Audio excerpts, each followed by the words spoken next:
So if you can have a guy that's in the audience that's yelling, I shit him, now shit me, I shit him, now shit me, and then that guy gets arrested for child charges, like he's like, what is going on here? That there was something else going on here. Epstein was not some sort of whiz kid hedge fund manager. Epstein was playing a part. Epstein was a LARPer. Epstein was cast for a specific role, and he played it really well. I don't necessarily think they know what's going on yet. There's a lot of weird going on with this. I know. None of these things make any sense to me. Like, you're telling me that this kid who's not military trained, this guy, first of all, how did he get to the roof? How come nobody was looking? How come nobody was like, there's a direct line of sight between where he's sitting and those roofs? You guys didn't check? You don't have a drone? Like, that's insane. So he's on the roof. He jumps from the roof. He jumps down 14 feet. Charlie Kirk's death isn't just tragic. It's downright suspicious. A tale crawling with shadows, secrets, and silence where answers should be. And now, with Joe Rogan breaking that silence, he's not just probing the tragedy. He's peeling back the entire storm around it, calling out the whisperers, the watchers, and everyone hiding comfortably in the eye of this chaos. Nothing is a coincidence. Hold on to that thought. Did you know that Charlie Kirk's father, Robert W. Kirk, was actually the architect for Trump Towers? Also, did you know that Erica Lane Kirk won Miss Arizona USA in 2012? Don't forget, Donald Trump ran Miss America from 1996 until 2015. Seeing the correlation here? Now, not saying age difference is a big thing, but did you know Erica was 5 years Charlie Sr.? But this is where coincidences aren't. Well, this was so arranged. And there's so much more to Erica Kirk. Kind of like how she was all into basketball, didn't want to be all girly, never liked to dress up, even cut all her hair off and ended up being Miss USA. How does that happen? How do you go from sports to Miss USA? And then they meet at a Turning Point event in 2018, where she's interviewing for a job for Turning Point. Things truly exploded once Joe Rogan tore into the story on his podcast, flat out calling the official version ridiculous. He zeroed in on the strange details the media conveniently skipped, like that photo of the so-called 22-year-old suspect clutching a scope weapon that looked way too sleek, too spotless, too futuristic for the chaos they were selling. Rogan wasn't buying it, and honestly, who would?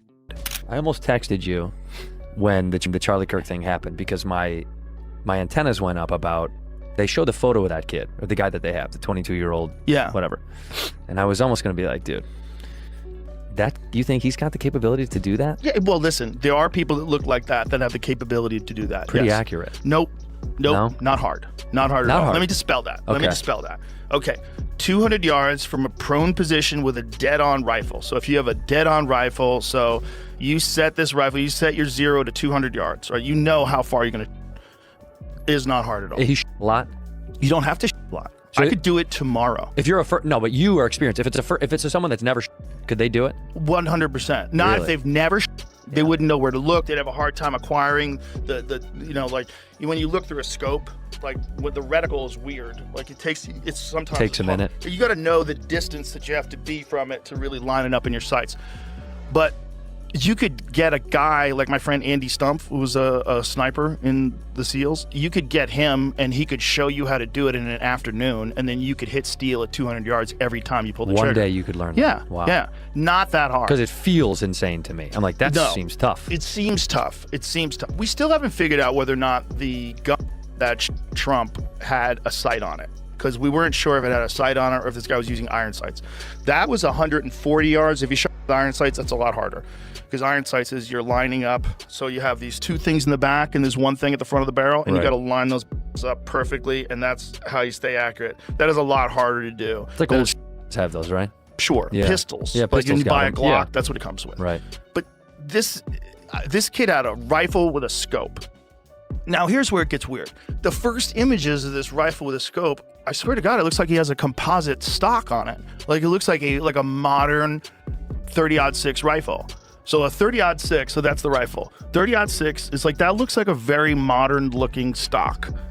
I mean, it might not be. It might be just a bad resolution. It might be wood. It's hard to tell. But if you showed me that and you said, hey, this is my cousin's rifle, is this any good? I'd be like, Looks like a standard bolt-action rifle with like a sophisticated modern scope on it. Sure. Now, apparently, the narrative is that this is his grandfather's rifle from World War I and doesn't have a serial code. Okay. Interesting. Okay. Why? Wait. Then comes a wildest twist. An older man suddenly screams right after someone shouts, "He did it!" just before the alleged suspect bizarrely drops his pants. Seriously, it screams decoy. This older guy, not some random bystander. He's got a resume of being conveniently present at major incidents. A fake bomb call, the Boston Marathon bombing, and now this circus. He yells, "Did he take his pants off?" Then starts acting out, grabbing everyone's attention. Within minutes, he's arrested on child pornography charges. Poof! Case closed, no interviews, no follow-ups. Online sleuths went into overdrive. What are the odds the same guy pops up in all these chaotic events? Practically zero. The strangest part? The pants thing. It's so over the top it feels scripted. Sure, maybe he's unstable, but the way he played the crowd looked calculated. To Joe Rogan, these coincidences aren't just bizarre. They form a timeline of cover. And then there's a cherry on top. Authorities claim the gun was disassembled, stuffed into a backpack, and reassembled after the shooter supposedly left a roof. Really? A full rifle teardown and rebuild mid-escape? Rogan laughed. It's logistically impossible, and every new detail only makes the official version sound more like a bad movie. This is just a narrative, right? Yeah. We watch a guy jump off the roof, and then we supposedly find this rifle. So if you can have a guy that's in the audience that's yelling, "I him, now me, I him, now me," and then that guy gets arrested for child charges, like he's like, what is going on here? So and then you weird. find this rifle, and then you say, "Oh, he assembled it and he reassembled it." Like, okay. A lot. If I wish I was a cop, I'd sit in a room like this story. A short clip of Rogan's words suddenly went viral. Elon Musk, tagged in the clip, responded with one of his usual cryptic lines. The truth doesn't stay hidden forever. That alone set off a firestorm. For hours, people were replaying Rogan frame by frame, trying to match Musk's reaction to what Rogan seemed to know. The more people dug into it, the more they felt, this doesn't feel real at all. It feels like a staged scenario. And here's the thing, the way I see it, all these disparate pieces could be part of a larger strategy. If the goal is to make the public lose faith that no one can figure out the truth, then you just throw in a bunch of confusing details at once. You orchestrate a shocking incident. Sprinkle in nonsense to confuse things. You leave a rifle that looks like it can't be used in the woods. You put a screaming old person on stage to brag. You expose strained connections like a teenager whose boyfriend is a member of the furry community they talk to on Discord. And you exaggerate it all at once. The result? Public confusion, widespread doubt, and the truth becoming harder to come by. As the clip went viral, conspiracy theories exploded. Why would two major public figures, Rogan and Musk, suddenly bring up a case that seemed closed? Was it coincidence? Or were they sending a signal?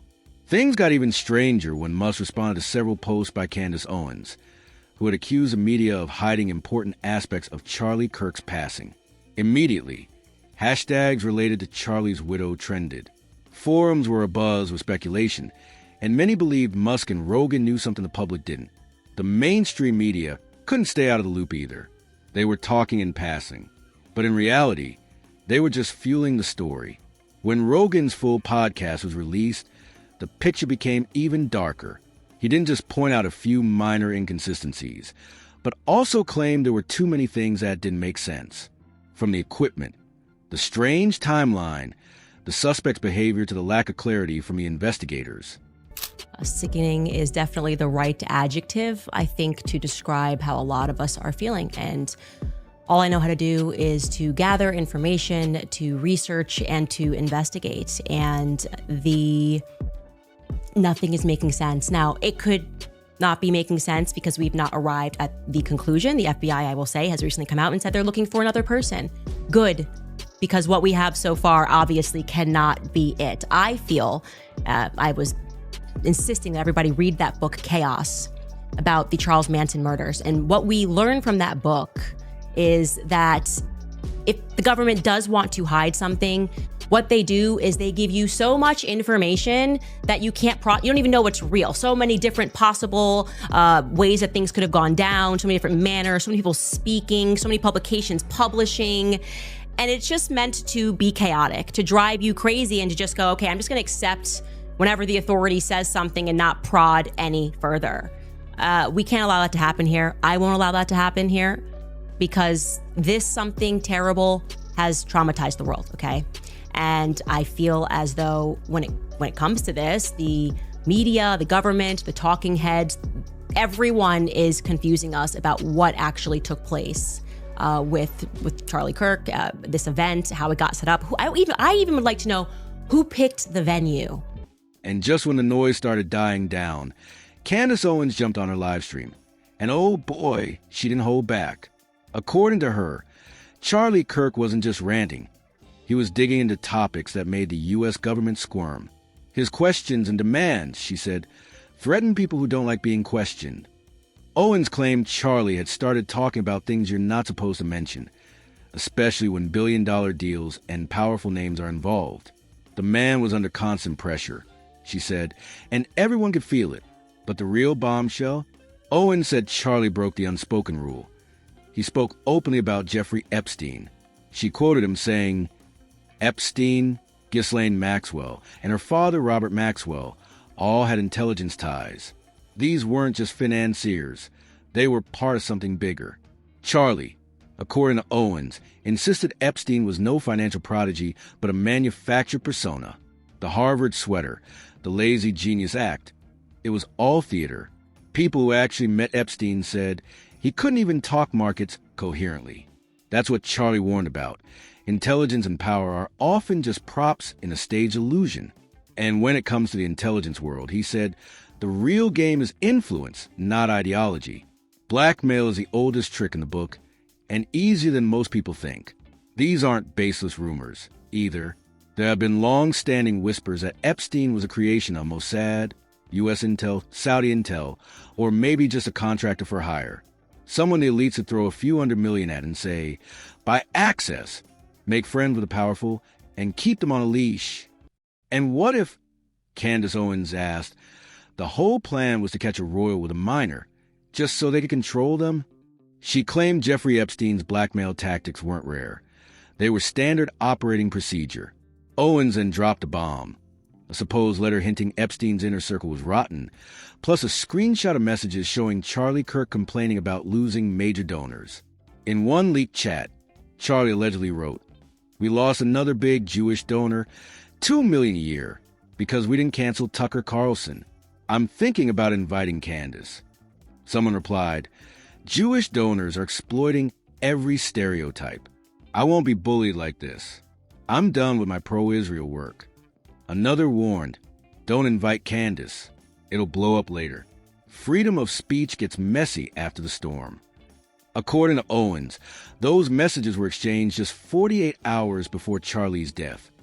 And he sounded calm, firm, and fully aware of the storm brewing around him. She refused to name the 7 others in that chat, but soon Joe Rogan's fans noticed something eerie. Her claims lined up almost perfectly with his. Both called out contradictions in the official story. Both questioned who could really be trusted. And both hinted, not subtly, that something was off about Erica Kirk. Then things got even stranger. As those theories spread online, an old clip of Donald Trump resurfaced. In it, Trump seemed to joke about Charlie's reaction during a dangerous moment. They got radicalized. They attacked federal forces. I just turned right. Charlie, he was still alive, asked how I turned. I said, I don't know. That offhand remark lit up social media, adding more fuel to the fire. Just as speculation hit its peak, prosecutors in Utah quietly released new evidence, and the internet lost its mind, particularly regarding Tucker Carlson and Candace Owens. It started with so-called bombshell, a string of texts allegedly sent by 22-year-old Tyler Robinson to his girlfriend. The release was supposed to end the mystery. Instead, it lit the internet on fire. Within hours, social media detectives and blue-check pundits tore the evidence apart, calling it fake, forced, and way too polished. The tone was suspiciously articulate for a panicked 22-year-old. Every message read like it had been ghost-written by a PR team. Users spotted chopped ellipses, mismatched sentences, and entire gaps that looked like bad editing. This is not coherent. One viral post read, "It's been cut and rearranged." Others demanded timestamps, context, anything that made sense. But there was silence. Even the timeline didn't match the lockdown, notifications, or reported events. It all smelled of manipulation. Then came the ghost in the story. Lance, the supposed roommate who turned over the texts. He was cooperative, the media said, and then poof, gone. No photos, no interviews, no follow-up. That vanishing act only fueled suspicion that something deeper was being buried. Enter Steve Bannon, never one to hold back. On his podcast, he shredded the official story, saying those messages sounded too scripted, more Shakespeare than confession. He pointed out other oddities. The missing SD card from Charlie Kirk's team camera, the mystery man adjusting his hat right before the chaos, and a long list of corporate sponsors who allegedly warned Charlie to tone it down or lose funding. According to Bannon, the message was clear. Stop inviting the wrong people, or we'll make you pay. And when even Tucker Carlson and Candace Owens were name-dropped in those threats, the question hanging in the air was simple. Who's really pulling the strings? At the America Festival, things got tense fast. Charlie Kirk opened the floor for a real conversation about Israel, even inviting Dave Smith, whose views didn't exactly align with the establishment narrative. Some called it brave. Others called it career suicide. But Charlie, ever the free speech purist, stood his ground. Steve Bannon didn't mince words afterward, blasting those who tried to silence him. He didn't have to mention the letter or that call, Bannon growled. But he did, in less than 24 hours after Charlie was gone. Maybe use your tech tools to find the truth instead of pushing propaganda. The remark hit like a shockwave. Suddenly, everyone was asking, who's really running the story and why? Then came the real jaw-dropper. Reports of a phone call between Benjamin Netanyahu and Charlie just weeks before his death. Sources say Charlie, attending events in the Hamptons, was cornering what felt like a staged intervention led by Bill Maher. His polite but firm stance on Israel, conversational, not confrontational, was apparently too much for some. Witnesses claim Maher lost his temper, throwing thinly veiled threats before storming off. Later, journalist Max Blumenthal tried to follow up, only be met with denials and missing evidence. Around the same time, Netanyahu himself allegedly reached out, personally inviting Charlie to visit Israel. But according to insiders, it didn't sound like an honor. It sounded like pressure. When I started asking similar questions, the narrator confessed, I got the same kind of invitation. It wasn't a gesture, it was a warning. And it didn't stop there. Insiders claimed Charlie was offered a staggering payout, disguised as media support, to push a state-aligned narrative. The amount, reportedly enough to reshape Turning Point USA, came with one catch: obedience. He refused. He wouldn't take the money, and he wouldn't play along. The diplomatic trip he was offered wasn't what it seemed, either. It was framed as a photo op, a visit to Yad Vashem, a handshake, a camera flash. But those who knew him say Charlie saw through it. We just need you to come, they told him. Everything will be better. But Charlie said no, politely, firmly, and publicly. And that no may have been the loudest thing he ever said. But Charlie said no to BB emphatically and publicly within the circle of people close to her. The narrator also challenged Bill Maher. If you want to dispute it, I want to hear it, because what we have, the messages, the conversations are from a reliable source. And to verify, she decided to contact another person who was at the Hamptons meeting, Seth Dillon, founder of the Babylon Bee. She texted him the night before, but unusually, Seth, who is usually very responsive, had not yet responded. Another silence. And in this context, silence sometimes is more than a denial. I'll show you this thread. And to be clear, I'm not one to make private messages public. But when a close friend of mine has passed away in questionable circumstances, civility is no longer a priority. I just want answers. Here's what Seth Dillon and I exchanged last night. I sent him tweets from Bill Maher, who posted, I felt incredibly honored to spend a day in dinner with Charlie Kirk this summer. He was a great guy. I asked Seth, "Do you have any comments last night?" No response. This morning I followed up with, "Need a prompt response." Still no response. Then I texted back, "I'm trying again. You were there when Ian got mad at Charlie when BB invited him to Israel and Charlie declined." Now the messages from that meeting are circulating. I find Amon's statement that the meeting was friendly hard to believe. Do you have any concerns about that tweet? Does it reflect the mood of your last meeting with Charlie? Seth didn't respond to me, but he did immediately contact Turning Point USA urgently. And when you put the pieces together, Charlie Kirk's death seems to be more than the media reports. Online, many people are starting to suspect his widow. One Reddit user wrote, "The video she took herself, close-up of her hand touching Charlie's, saying, 'I love you,' and then posting on Instagram. It looks weird. Everyone grieves differently, but it doesn't feel like loss."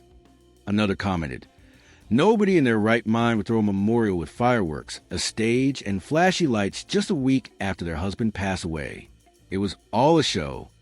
However, some people still think that Erica may just be a pawn in a bigger game. That Turning Point America may be controlling the whole story. Perhaps she was just following orders amidst the immense shock and pressure. What about you? What do you think is really going on behind the story? Let us know your thoughts in the comments below.